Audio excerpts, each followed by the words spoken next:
Wait. Excuse me? Am I hearing this right? There is no way that I can be hearing this right. There is no way that I can think that a Japanese company that has business executives, people who have trained their whole life for this, people who have been in the industry for as long as they have been in the industry, there is no way that I can sit here and accept this information that I am looking online. There is no way that I can sit here and think for a second that Atlus and Sega would be silly enough to keep Persona off of other platforms just because. You're trying to tell me that there is no exclusivity deal at all. Now, I am reading information out there on the internet. I am of the belief, okay, this is just my own personal opinion, okay, that Atlus, Sega, and Sony have some type of exclusive deal with Persona 5, okay? Persona 5 on PlayStation. But people are coming out, many of you guys even, after my video that I did recently with like the Nani and the most ridiculous Japanese company. This is kind of a follow-up.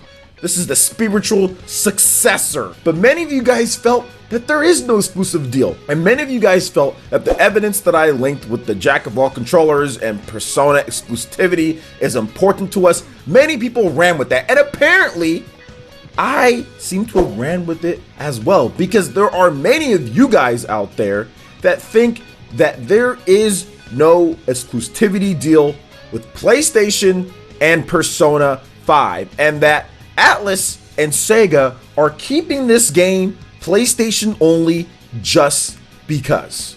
So shout outs to my dude Blandrew, who he felt that way, and I do respect him as a content creator and as an individual. And many of you guys also reached out to me, whether it be in that video or on Twitter or on other places, saying, no, you don't think there is, because there's been no transparency outside of that one interview from the guy that used to work at Atlus, but that was Atlus America or USA. We haven't heard anything from Atlus Japan on this. And it's not like it's 100% whenever companies come out and say, we have an exclusivity deal. Sometimes it's just there and that's their business to deal with. But usually it is talked about in the media more. And I tried to search for anything that says that Persona 5 is exclusive to PlayStation because Sony put together a deal, and the only thing that I can find is that Jack of all controllers article. That's the only thing. And I traced back to the sources of the Twitter account, and I traced back to the live stream, and even looking through all of that, it does seem, I guess it's not ironclad. But let me just tell you guys this right here. If there is no deal in place, if they're just doing it just because, then this is the worst business decision I have seen from a third-party Japanese company in the past 20 years. Especially when you look at their profits and they are nowhere near the level of a Capcom, of a Koei Tecmo, a Bandai Namco. They're nowhere near the levels of some of these other companies, and their profits year on year down 43% year on year. Q3, Sega just reported. Revenue's up, but profits down year on year. You don't want to see that, especially when you have a major release with Persona 5 Royale on the PlayStation 4. But it just goes to show you, maybe, just maybe, your strategies aren't working. Because the goal is to do better than you did last year. That's why you're a publicly traded company. That's why you're out there, right? Because you want people to know that things are going up every single year. The last thing that you want to see when you come into meetings is, oh yeah, our games, our big games that we released, you know, we're not doing as good as we did last year. Even though we had a major game. Oh, it's not out yet, you know, for the rest of the world. Sega has a lot of work to do. They do. They don't seem like a major Japanese company to me. They seem like an indie company, like a big indie company that's struggling to get stuff localized, that's struggling to understand their fan base, which I think indie companies actually do a better job of doing that. So I wouldn't even put them in the same category there, but that's struggling to even not stay afloat, because obviously they have money, they're fine in that category, but they're struggling to understand what their fan base truly wants. Hence, 10,000 surveys from Atlas every single year.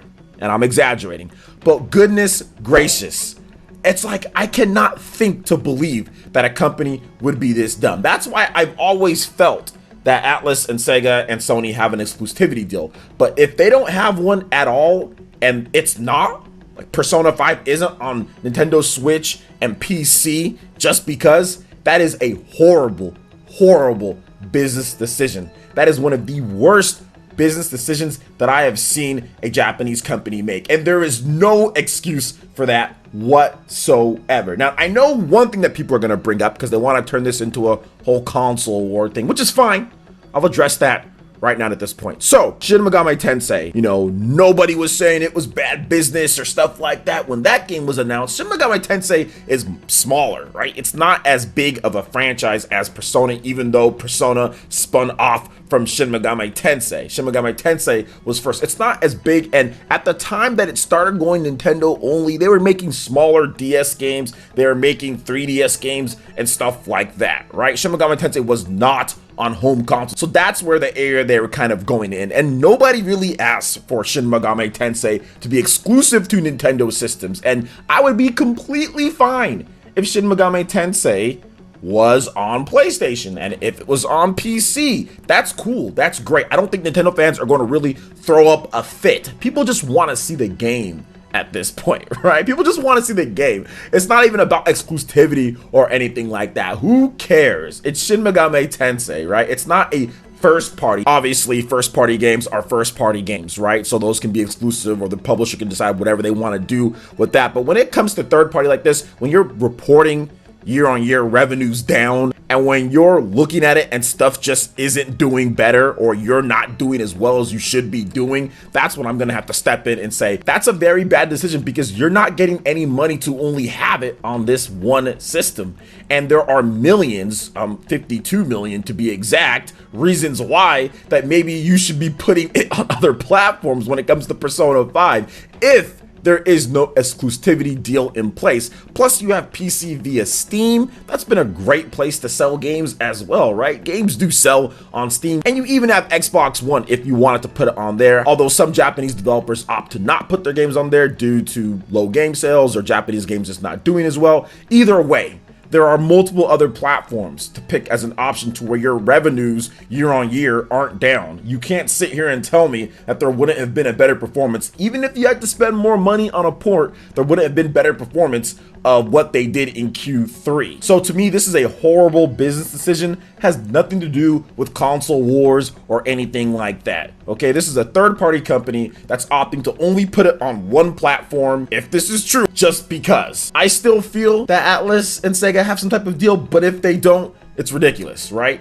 Now, if Shin Megami Tensei comes out and it underperforms massively on the Nintendo Switch and revenues aren't doing good, then yeah, Sega needs to look. Sega, Atlas, they need to look at getting more of a global brand. A lot of these Japanese developers are starting to do things more on a global level, getting your games localized quicker, or even launching worldwide at the same time, getting games on multiple platforms, not just only having it on one platform. Look, happened to Monster Hunter, okay? Monster Hunter exclusive to PlayStation, exclusive to Nintendo. They said, you know what, let's just go multi-platform, and wow, look at the sales for Monster Hunter.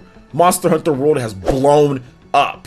So to me, that's the route to go if there is no exclusivity deal in place. You need to make sure that you localize things quicker. You need to make sure that it's on a global scale. And you need to make sure that you're putting out on a few more platforms in order to make more money, because seeing Sega with the revenues and with their profits going down and things not looking as good as they should be looking, considering their stature and their IPs, it's ridiculous in my opinion. So these are my thoughts on it when it comes down to Sega and when it comes down to Persona 5. I am just shocked. There's no way. But if that's the case, then man, there really needs to be a talk with Sega and Atlas and what they're doing. They really need to restructure things, because surveys aren't going to get it done, okay? Asking us multiple times in surveys aren't going to get it done. I think it's time to actually put some action behind those surveys and words, you know? So those are my thoughts. What do you guys think? Let me know in the comment section below. All right, guys, that wraps it up for this video here. Check out the link in the description below. Give us a follow on Twitter. Also, make sure you like, comment, and subscribe to PlayerEssence right here. And also, we got our live streaming back, so we'll be streaming again back on YouTube, so hooray there. And also, make sure you share the video if you can. It really does help us out. So thank you guys so much for watching, and we'll see you guys for the next one. Peace.